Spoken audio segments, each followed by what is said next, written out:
കോഴിക്കോട് പാലത്ത് ബസാറിലെ high mast ലൈറ്റുകൾ അടക്കമുള്ള തെരുവ് വിളക്കുകൾ പ്രവർത്തനരഹിതമായിട്ട് മാസങ്ങൾ പിന്നിടുന്നു.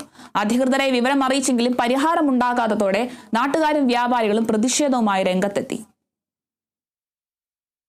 MLA ഫണ്ടിൽ നിന്ന് ലക്ഷങ്ങൾ ചെലവഴിച്ചാണ് പാലത്ത് ബസാറിൽ ഹൈമാസ്റ്റ് ലൈറ്റുകൾ അടക്കമുള്ള തെരുവ് വിളക്കുകൾ സ്ഥാപിച്ചത്. രാത്രികാലങ്ങളിൽ ബസാറിന്റെ സുരക്ഷയും സൗകര്യവും ഉറപ്പാക്കാൻ വേണ്ടിയായിരുന്നു ഹൈമാസ്റ്റ് ലൈറ്റുകൾ സ്ഥാപിച്ചത്. എന്നാൽ ഇവ കണ്ണടച്ചിട്ട് മാസങ്ങളായി. തെരുവ് വിളക്കുകൾ അണങ്ങിയതോടെ ബസാറിനു ചുറ്റുമുള്ള റോഡുകളിൽ അപകട ഭീഷണിയും ഉയർന്നു. ഇതോടെ വ്യാപാരികളും നാട്ടുകാരും ദുരിതത്തിലായി. പാലത്ത് ബസാറിനെ സംബന്ധിച്ചിടത്തോളം ആകെ പ്രയാസമുള്ള സംഗതിയാണ്. എന്തിനെങ്കിലും ലൈറ്റില്ല, പിന്നെ തെരുവ് നായ്ക്കളൊക്കെ ബുദ്ധിമുട്ടുകൾ, പിന്നെ അല്ലാതെ സാമൂഹിക ദ്രോഹികളൊക്കെ ഉണ്ടാകുന്ന ഒരവസ്ഥകൾ. അപ്പം വെളിച്ചുണ്ടെങ്കിൽ ഇത്തരം ബുദ്ധിമുട്ടുകളിലൊക്കെ പ്രയാസങ്ങളിലൊക്കെ ഒരുപാട് സമാധാനം ഉണ്ടാവും. തെരുവിളക്ക് കത്തുന്നില്ല. പിന്നെയെന്ന് വെച്ചാൽ മറ്റുള്ള ഈ സാമൂഹ്യ ദ്രോഹികൾ വേറെ ഉണ്ട്.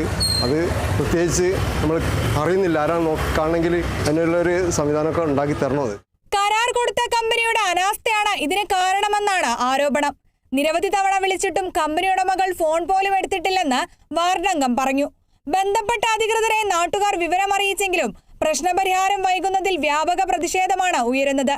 സുരക്ഷയ്ക്കായി ലക്ഷങ്ങൾ ചെലവഴിച്ച് സ്ഥാപിച്ച തെരുവ് വിളക്കുകൾ പ്രവർത്തനരഹിതമാകുന്നത് അനാസ്ഥയാണെന്നും ഉടൻ പരിഹാരം കാണണമെന്നുമാണ് നാട്ടുകാരുടെ ആവശ്യം.